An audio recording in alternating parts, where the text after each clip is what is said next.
Namaste, everybody. Welcome back to Ripples in the Sand, the podcast brought to you by the folks at Drifting Sands Haibun.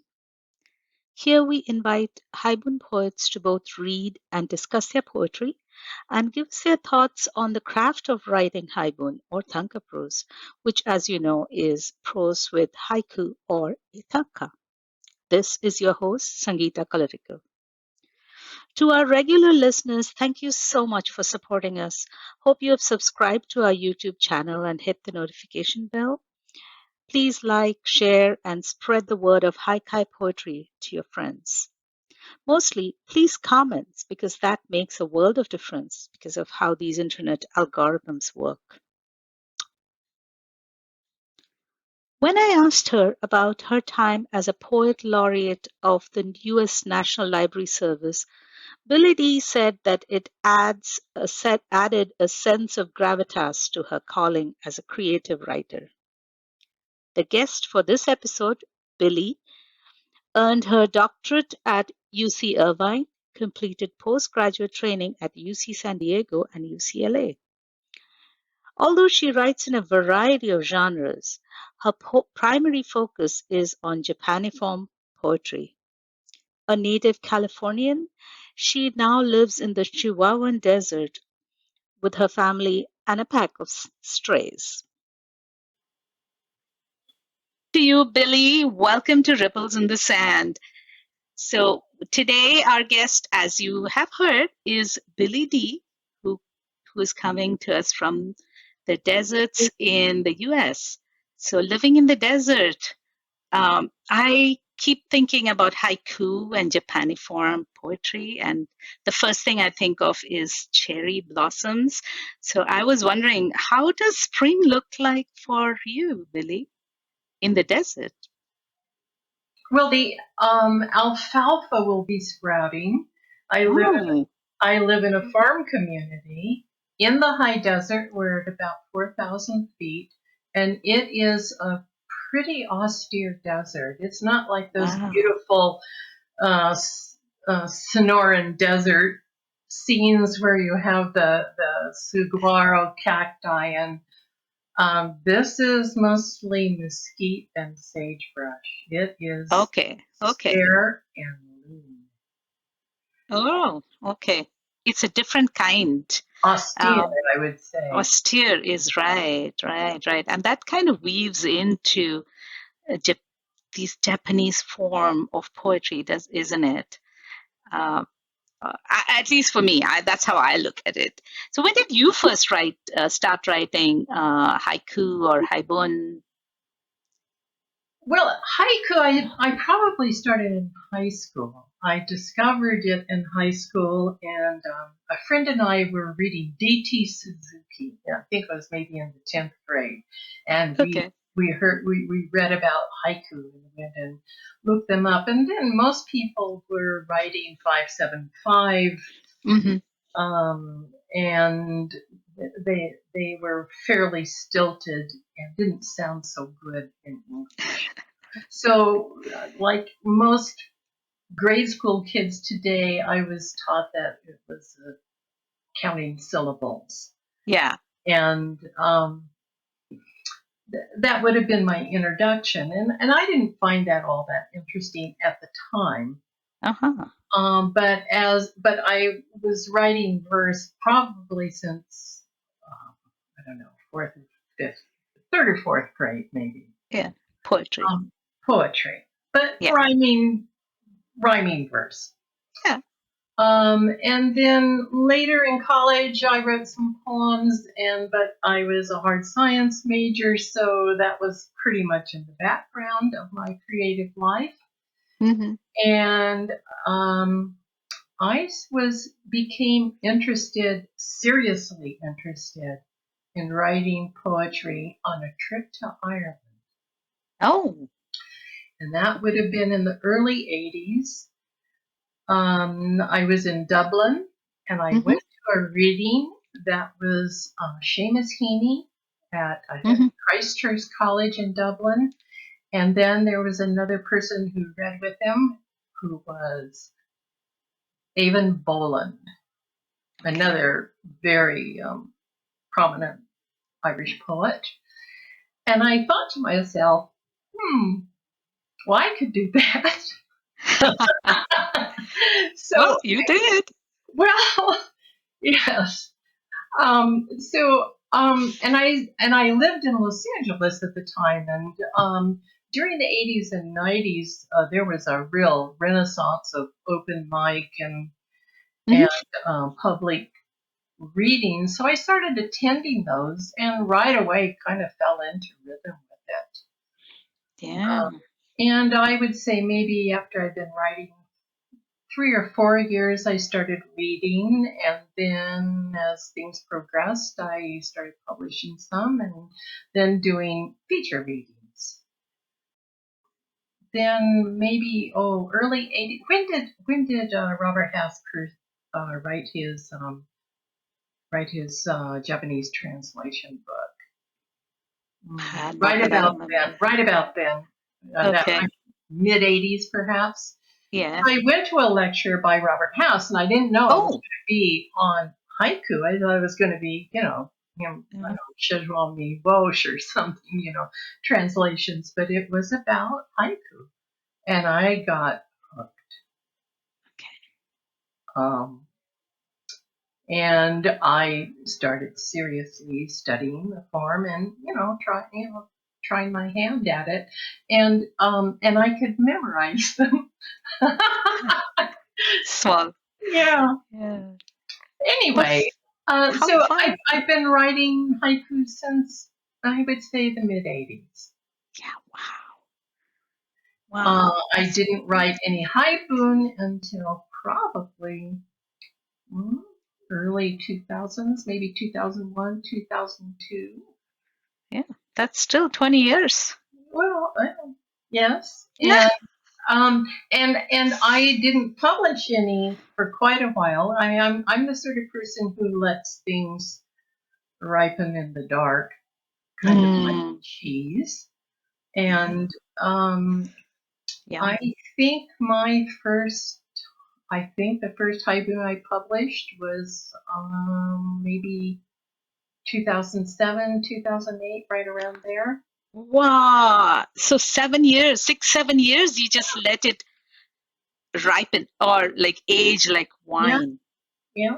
Mm. Mm. Mm. And also, you need to get your sea legs in a genre before True, you, true, true, true. before, at least I do. And I know that No. when I published some of my earlier poems, I lived to regret it and, Ah, wished I come could on. take them back, but they're out there. So I did this in a more measured fashion. Mhm, Um, mhm. and I would say that I just sort of fiddled with haibun for another 5 years after that, and I really felt like I was going to that I started hitting my stride maybe about 8 or 9 years ago.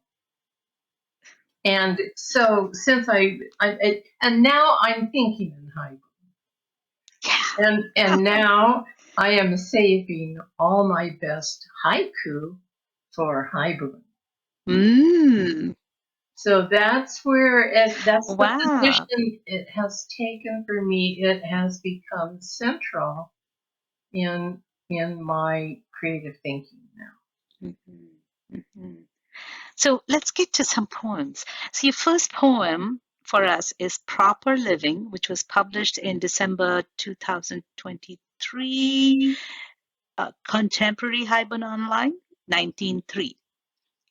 And I'm just going to ask you, would you like to say something about it as a way of introduction to the listeners, to the Haibun for the listeners, or you would like to just go ahead and read it? Generally, I like to just read a poem and let it speak for itself. And Perfect. then if you want to talk shop afterwards, that would Yes. be the time. Let's do So, that then. okay, here goes. Proper living. Grandpa won't oil the squeaky windmill, says he likes it that way. Tells him where he's at in the dust storm. A man of strict habits, he's extra gentle with horses and kids. double-yolked egg, the rooster spur scar on Mama's shin. Up before dawn, he shaves without a mirror, chooses a blue plaid shirt with mother-of-pearl snaps at the cuff, which he keeps neatly tucked into dark trousers. He won't wear jeans like Daddy, 'cause no gentleman rides out looking like that. Come sunset, he smells like a hot branding iron. Shelling peas into the enameled pan, plink, plink, plink. After dressing the tack with neatsfoot oil and brushing his Stetson, Grandpa strips down to the waist in the cowshed. A red-handled pump squeals till primed, then gushes into the wash trough. Fresh laundered coveralls keep the man tidy while he milks the 3 golden Guernseys. Sink high, a line of damp marks Granny's apron. Thank you. Thank you. Wow. This Haibun plonks us right in the middle of a Western for me. For a city girl like me, this paints such a fascinating picture. Uh, by the way, what's neat's foot oil?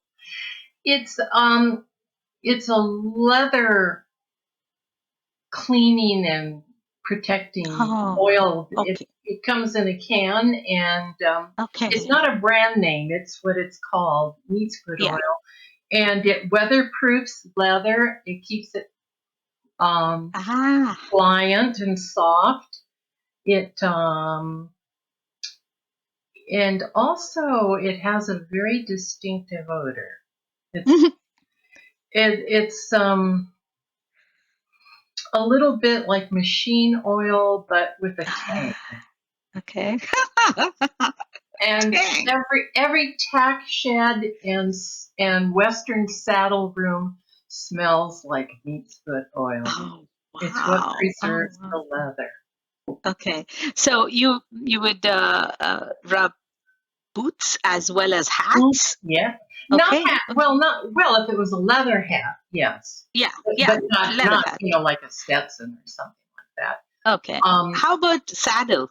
Yes, definitely. Okay. All of the Mm, tack, okay. the harness, and anything made out of leather, and Right. Right. Right. particularly something that you want to waterproof. Yeah. Right. Right. Right. Your Okay. cowboy boots, Yeah. Definitely. yeah. How cool. Your worn leather belt. True. True. So, did your grandpa have a big buckle? Yes, and it was, Ah. and my grandfather was a cowboy. We Ooh. we we lived on a ranch in northeastern New Mexico, and he was a cattle rancher, but he also did some dirt farming. We Mm, mm.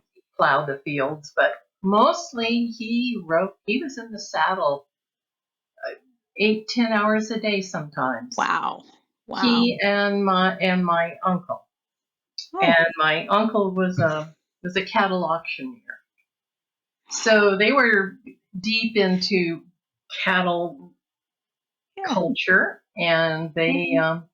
had very thick Texas accents. And they were from Texas. So cool. So cool. So, in this haibun, there are 3 haiku, all beautifully placed. So here comes my first question about the craft. Do you think, now this is very, I don't know, do you think that a simple prose plus haiku is equal to a haibun? Or is it's saying that just kind of like saying that it's a 575, any poem with the 575 syllables are haiku? It's as crude as that. What do you think? Well, no. Great. If you were to throw, let's say, a brooch and some pearls and stuff into a box and shake it up. That doesn't No equal jewelry. jewelry. Yes. It has Okay. to be set properly. And I see, and I kind of see the narrative part of Haibun as the setting Mm. for the jewels, which are the haiku or Yes. haikai. I mean, sometimes they're Yeah. said too. But Yeah. and in this particular instance, all of the haikai are about the women on the ranch Mm-hmm. Mm-hmm. because they're the Yeah. ones who keep everything going. Yeah. And the cowboy stuff is completely dependent on us shelling peas on the back porch Ah. and Granny's cooking and cleaning in the kitchen. Mhm. Right. So it's sort of, and this is a strategy that I have in a lot of my haiku, is that I will tell a parallel story with the Yeah. haiku, Yeah. and the prose or the narrative will be the counterbalance to those pearls. Makes it very rich. This the poetry becomes much richer once you do this interweaving of these two narratives or three or whatever you have. Oh, it's so beautiful. So, shall we have another poem now? Sure. Uh, okay, so we have Rattlesnake Canyon, which won the first place at the San Francisco International Haibun Contest 2023. And also, it was selected for publication in the Contemporary Haibun Anthology number 19 just last year. So, Rattlesnake Canyon. Mm-hmm. Rattlesnake Canyon. That summer, my first blood arrived while I was camped in the woods of Montana. Rainbow weather, turning wet stones for trout bait. I knew what it was, but still wondered what sin against nature had earned me this curse. Thigh deep in the rush of snow melt, empty creel. Like the little Kumari Devi, expelled from her Nepalese palace when she proved herself mortal. This deep lull of afternoon creek song, letting the Helgramites go. Thank you. Do you know Wow. what Helgramites are? Now, that was going to be my question to you. Second question. I have another question before that, but I love the reference to Kumari Devi. Now, for our listeners, Kumari Devi, I will leave a link to a little bit of information about Kumari Devi in the show notes. But basically, Kumari Devi, or living goddess, is a young girl who is worshipped in Nepal as an incarnation of Durga, the Hindu goddess Durga. And this tradition is, I would say, rooted in dharmic Nepali religious belief, and how her status reduces as soon as she attains puberty. So uh, that itself uh, talks about the gist of the poem for me. Um, so, one, what is Hellgramites? And two, why that specific title, Rattlesnake Canyon? Helgramites first. Yes, thank you.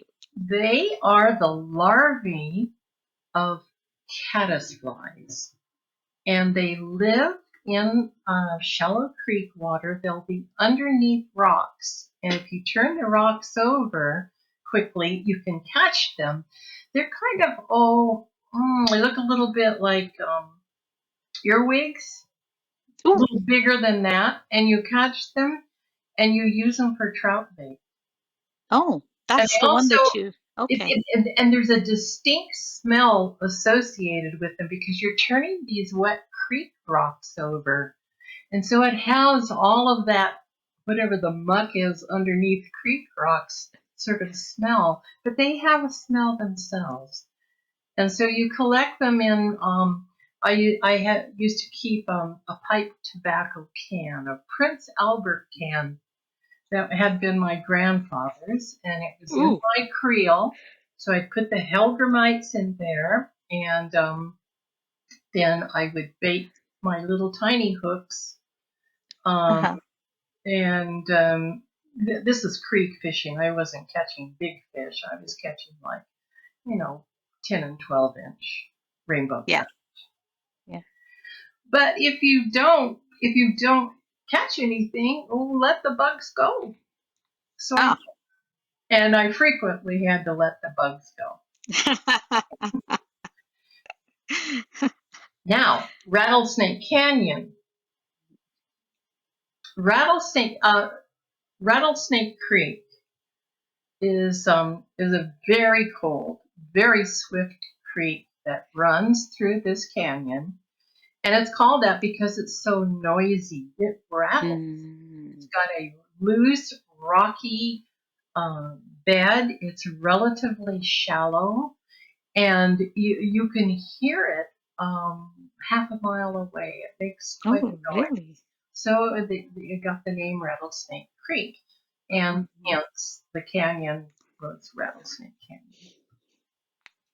Okay. So uh, that brings me to a question that I've been thinking about. What do you say is the role of a title for Haibun? I know you like uh, good titles for Mhm. Haibun, but can you tell our listeners a little bit more about that? Well, so often you see poems that have sort of uninteresting titles. And as an editor, I see that quite a lot. And you'll have maybe Mm. a fascinating poem, but rather an ordinary sort of title. And I know how people choose what poems to read first when they flip through an index or a table of contents. They go for the juicy titles first. Yeah. And also, I think that the title be should add something to the poem, but not repeat what's actually in the narrative. I also like to be because I've done a lot of rinku writing. I Mhm. like linkage in this type of poetry, and I kind of like to link the title to the haiku. Okay. Okay. Do you do a link and shift usually, or is it a usual thing, or is it like, okay. Depends on my mood. Um, but I do think of haibun as kind of like a three-legged stool. You have the title, you have the narrative, and you Mhm. have the haikai. More, Mhm. more Mhm. of that. Yeah. I think that you need to balance all three. And the Yeah. title itself is the calling card of your poem. It's your advertisement. If you want to be read, give it a good title, Good point. Good point or there. at least one that's inviting. Yeah. Yeah.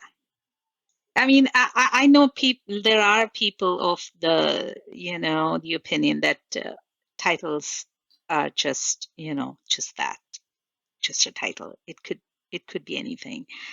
But, but I mean, what you say is undisputable that if it's a calling card of your poem. Yeah. So, And Ray Rasmussen has written quite a bit about this. And if you go to mhm. his website, and his essays are all over out there on the web, he really emphasizes the importance of title and Mhm. how it is really part of a triad.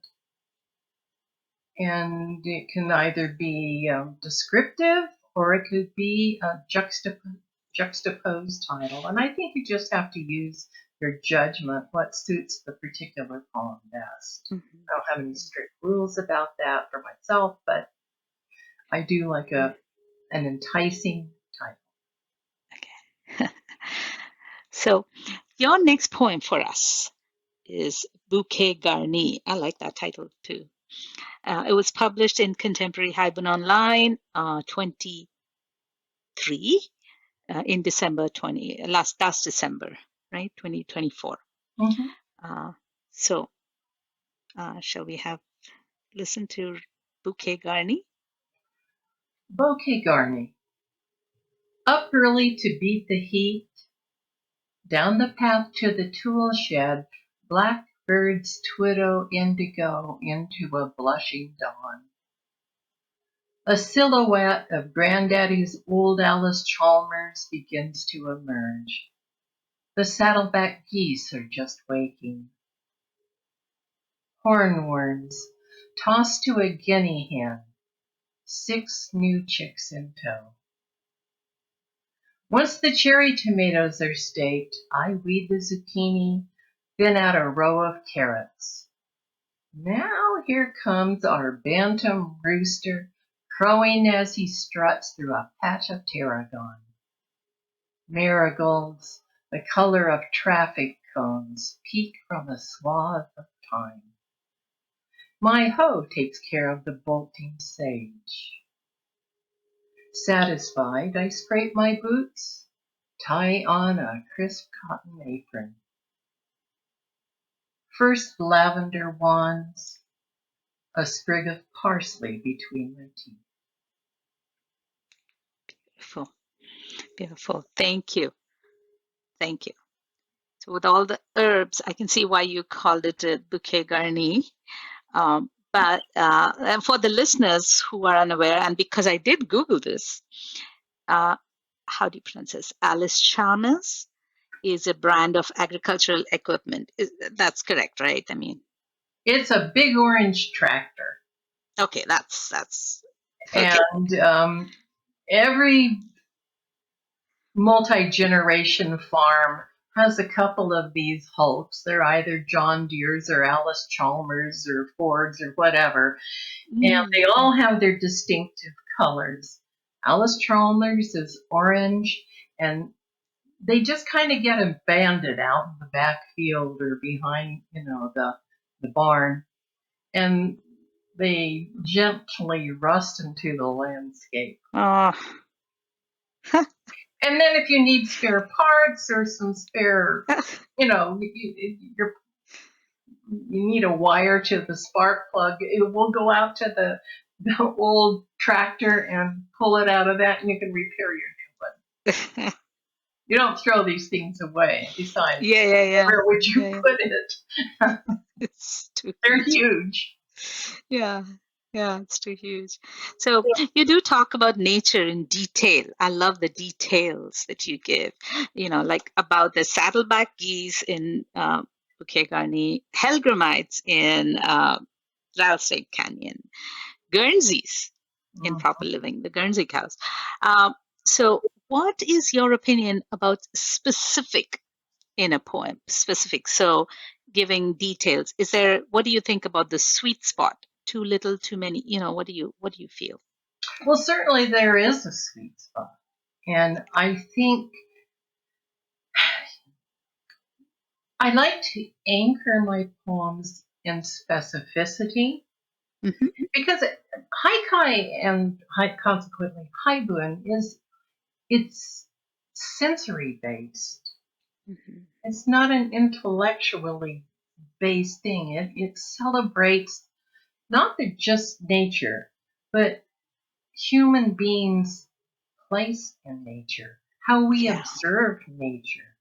So saying that haiku are nature poems, I think, is a mistake.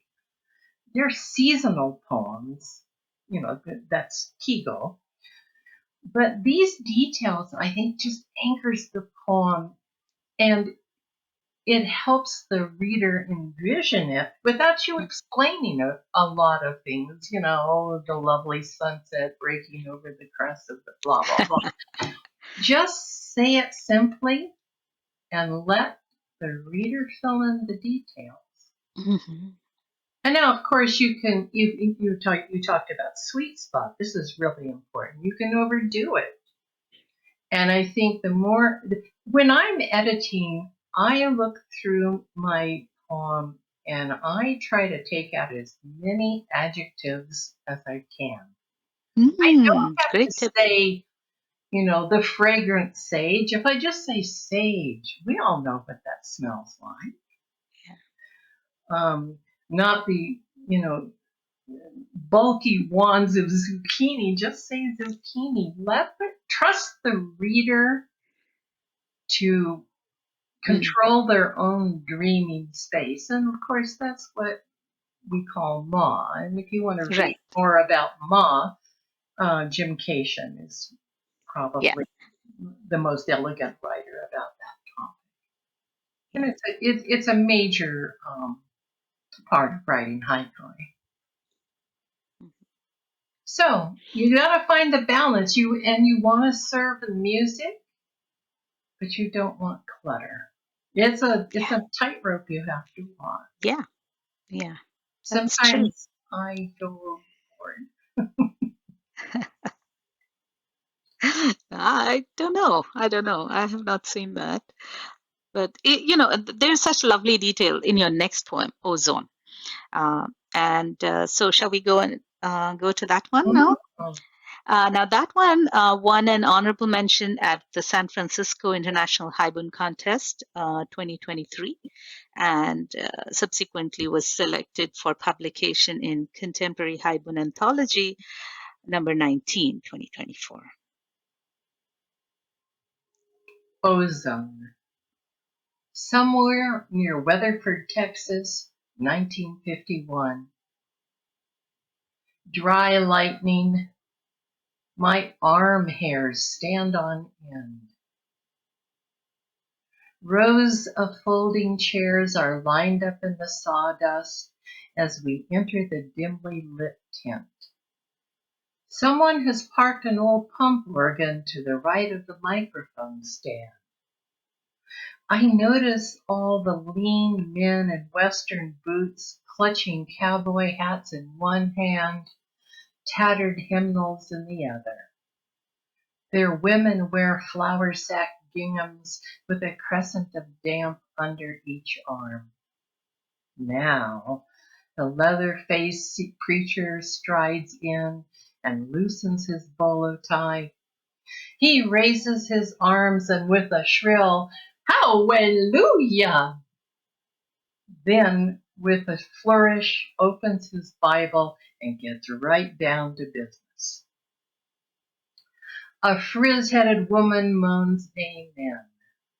My father slowly shakes his head, clasps my shoulder with his soft Lutheran hand, and gives me a little squeeze. The organ kicks in. Local folks sway with the music. An older guy waves his blue bandana and babbles some kind of gibberish. The wife beside him passes out. Tears roll down my cheeks. Quietly, Daddy picks me up and walks out into the steamy twilight. The air behind us throbs with him as we make a beeline for our car, parked in a pasture thick with cowpies. I recall how tenderly he spreads his handkerchief over the hot passenger seat, how he cranks the ignition, slams the Studebaker into reverse, raising a dusty rooster tail as we light out for the horizon. Between drizzle and downpour, roof gutters speaking in tongues. Thank you. So beautiful. Talk about putting the reader, or in this case, listener, right in the place. Oh my God. Roof gutters speaking in tongues. Oh, how fabulous the imagery be, believe. Thank you. This was beautiful. Thank you. Ah, Um, well, I have some questions about how you would select Haibun as an editor. Just, okay, let's have it as a general question. What do you look for in a Haibun? I mean, if something like this came up. Balance. But the first thing I do is read the haiku. And if Uh-huh. the haiku won't stand, if it's a weak haiku, I'm pretty. I might not read the whole poem Yeah, because without that, it's like stealing the gemstone out of the piece of jewelry. yeah, And yeah, that diamond needs to shine on its own, whether it's mounted in the brooch or the ring or whatever. And without it, it's just a hunk of metal, isn't it? yeah. It's So I look fantastic. for That's a that, fantastic. and then there's so much um, experimenting now in contemporary haiku. I don't have a preset definition of what the narrative ought to look like, but it needs to hang together, and it needs to juxtapose with the haikai, but not repeat. Ideally. Now, and that's somewhat controversial, and some people won't agree with that, but in general. And Mhm. then again, you want to balance your three-legged stool, and the title is sort of the polish on the gemstone. Yeah, yeah. True, true, true. Yeah. Or maybe it's the jewelry box that it comes in. But I have had different, talking to different poets. I've had different opinions about titles and, you know, the prose and everything. But everybody unequivocally says haiku haiku is the main part. It's the heart, almost like you said, the jewel, and it Mhm. has to stand on its own. So that's just fantastic, and yeah, thank you for that. Um, so now I have a question from one of our listeners, Vidya Shankar.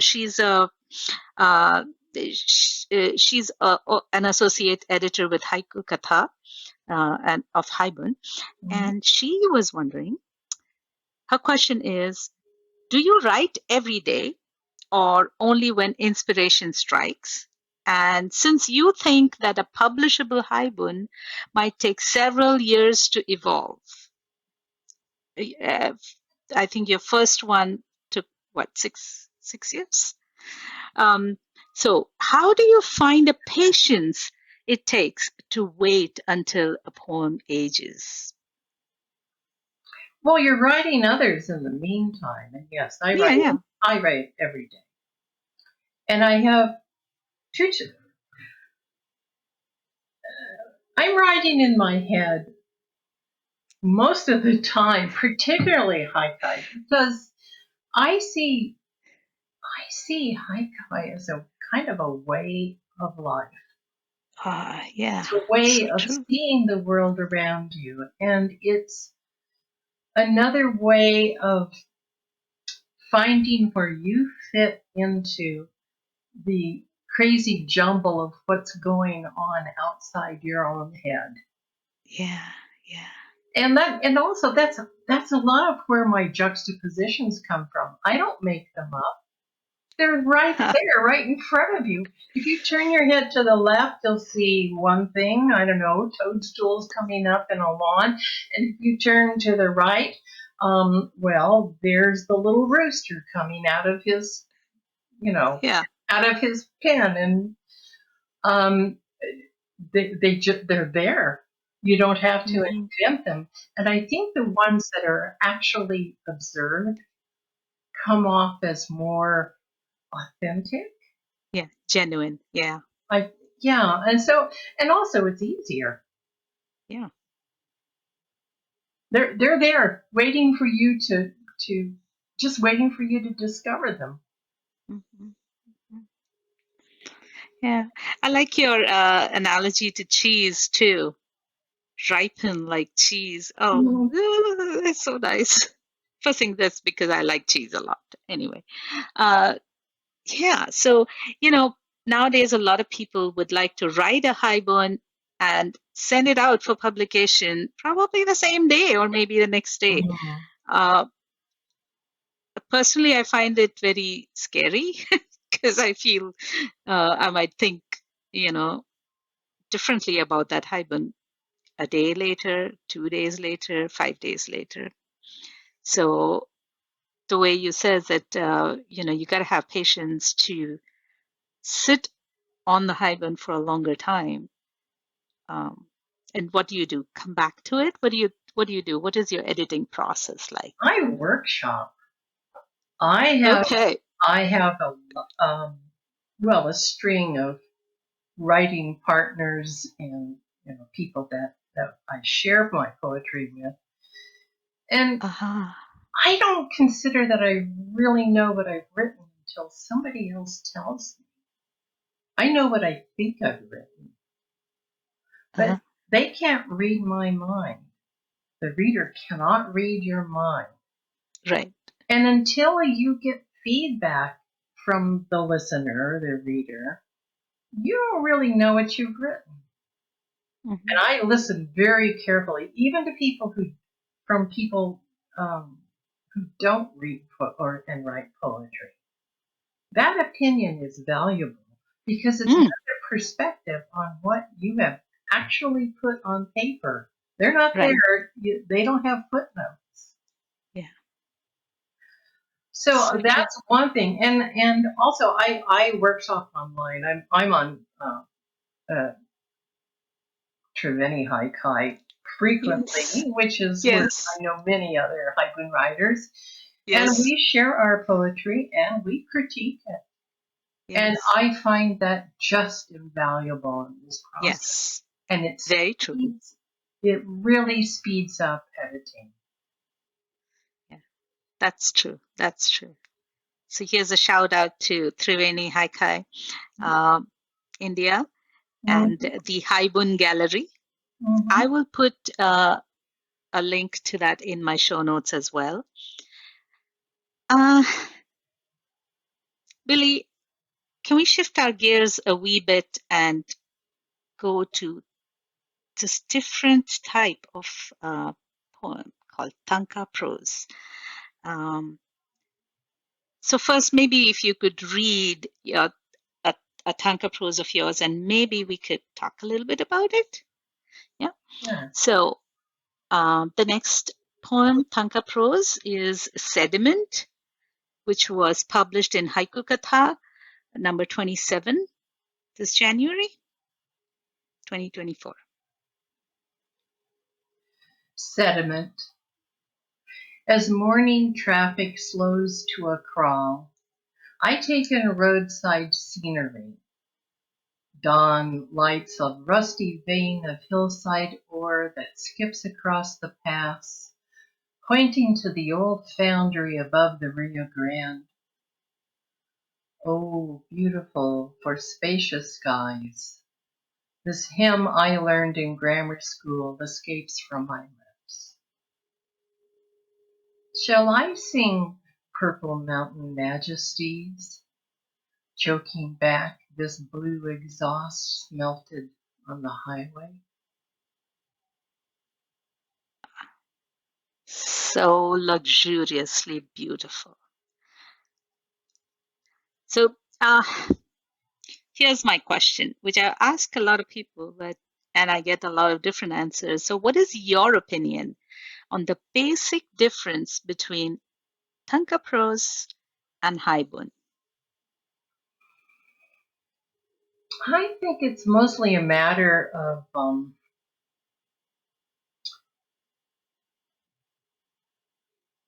condensing. Hmm. Hmm. Now, I put a lot of detail into Haibun, but I try to weed out every unnecessary word, indeed, every unnecessary syllable, Mm. and shape up the meter so that it isn't necessarily sing-songy, but it flows like natural speech. Not always. I mean, sometimes I write sort of tongue-in-cheek haibun, which I'm going to read one next. But Yeah, yeah. um, I I think that the real thrust of haiku and haibun, consequently, is that it is an ordinary speech about the everyday world. Generally, I mean, there Mm. are certainly exceptions, and I also write sci-fi, so that's Haha, I a love it whole other too. category. But Yes. um, and I want the cadence to feel natural, Mm. and I want it to be based on actual sensory input: sight, sound, smell, touch. Um, so that's how I write haiku. But Tonka prose is another thing, and I've only been writing Tonka for about maybe 2.5, 3 years. So I came to this late in life. But this is where you can kind of cut loose and sing.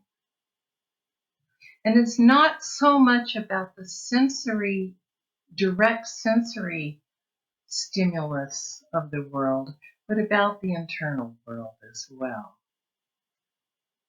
And, Okay. and this is a place where you can get lyrical Yeah, and sing songy if you wish. yeah, And so this poem, Sediment, is yeah, actually about yeah, a song, yeah, yeah. America the Beautiful. Yes. And so I think of them very differently. And also, I tend to write them at different times of the day. Oh, The- that's interesting. my high boon are generally morning poems. No I'm way. I'm an early riser. I like to get up about an hour before sunbreak, Mm. and I like to get up in what I call the hour between bird song and sunrise. Uh-huh. It's sort of a magical time. And also, my muse shows up in her fuzzy slippers with her hair in curlers. And so we can be kind of homey and get down to business, so to speak. But Tonka Prose is what's more my 2 a.m. Late night poetry. Oh, wow. And I don't drink, but if I did, it would be the time when you're 3 bourbons into the night, and you just let loose. So I don't want to say it's less controlled, but it's a different mindset. And Mm-hmm. for me, I don't use alcohol or drugs, but I do use exhaustion as a sort of intoxicant. Oh, my, come on. And I intentionally exploit it sometimes. And that's when I write most of my lyrical poetry, Mm. including long form poetry. It's usually late Okay. at night. Now you Born know out of my secret. exhaustion. Yeah, that's a trick. New trick. And that's a different Think. muse.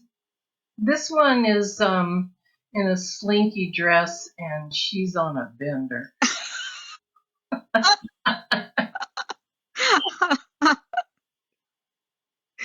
Oh, super, super. Uh, Shall we proceed ahead to our next poem, to the next poem that you have for us, Foundation? You alluded to it a little bit. This was first published in Haiku Katha in October 2022, and then selected for publication in Contemporary Haibun Anthology in 2022. So, foundation. Foundation. The new sleeky form bra both lifts and shapes the modern bust line while providing a full 16 hours of comfort and grace. For the woman past prime, a long line elasticized model slenderizes the torso while controlling those telltale rolls so unattractive beneath this season's form-fitting fashion wear. A bright silk neckerchief completes the look for today's stylish woman, striding confidently up the boulevard, projecting her charms in the brisk spring wind. Chilly afternoon, her fingers tracing the scar where a breast was. Wow. That haiku at the end, what a warmth it gives. That's an example of haiku completely completing the haibun. I mean, it makes the haibun. Yep. I also believe that if the haiku are not good, the haibun doesn't stand a chance. So, what comes first for you, haiku or the prose? In Haibun, it is almost always the haiku. Really? Yeah. Okay. All right. Because, like I said, yeah, if it's the gemstone of the piece, why don't you choose the setting to show off the gemstone, and make sure you've got a good one. Yeah. You want your best pearls out for a haiku. And I used to enter haiku contests, but I save what I would consider a contest poem for my haiku now. um, They're my darlings. yeah. And they kind of make it stand out even more, huh? Your haibun. Hopefully. The, yeah, the haiku makes the haibun stand out even more as well. Yeah, this one is so beautiful. This haiku, I remember from reading from Haiku Katha a long time back, actually. So, well, thank you so much. This was just such a treat. So, before you read your closing poem, I really want to thank you, Billie, for not only reading your haibun, but also for your insight about haibun writing and talking to us about yourself and your own writing. So, thank you for sharing your time with us. So, this last poem actually stuck with it's something that stuck in my head. I was the editor for this issue of Drifting Sands Haibun. And I remember thinking how beautifully the verse ties with the title and the haiku, uh, of this poem. Um, so, anyway, before you go ahead and say, read as the body of water, thank you so much, Billie. And thank you, Sangeeta. It's not only a pleasure, it's a real honor, and Oh, no, I the honor feel is mine. highly complimented and praised today. So I'll be grinning all day long. The honor is mine and ours all that we have you here at Ripples in the Sand and reading for us the poem in your own voice. It's a different experience altogether. So this is Body of Water, published in Drifting Sands Haibun number 29, last September 2024. Yes. And I will preface this one. I wrote the first draft of this poem probably 20 years And this is one that really, I don't know if it ripened or it got moldy. This is a real blue cheese poem. Delicious. Delicious. It was waiting for its right niche, and it finally fell into place just a few weeks before I submitted it to you. Yeah. Thank you. Thank you. What a treat. So, body of water. Clocks tick louder near water. The damp changes everything, like the starch in my blouse, the sweet pungence of sidewalk in a drizzle. Billowing clouds, a rusted kazoo in my pocket. I'm 8. It's August on Lake Oswego, and my brother's home from school. He shaves now. I want to ride in his new Chevrolet, but he's with Tommy behind the boathouse. Their shirts are off, and they're smoking cools, tongue kissing between puffs. Damn, changes everything. The seconds between lightning and thunder, one Mississippi, two. I hope you enjoyed this episode of Ripples in the Sand. If you did, please subscribe to the podcast and share on social media. You will find a lot of Billie's work online and, of course, on Drifting Sands. Feel free to search for her poems or browse previous issues at our website. The music in this episode is by Richard Grant, and this podcast is produced by Richard Grant. This is Sangeeta Kalarikal signing off.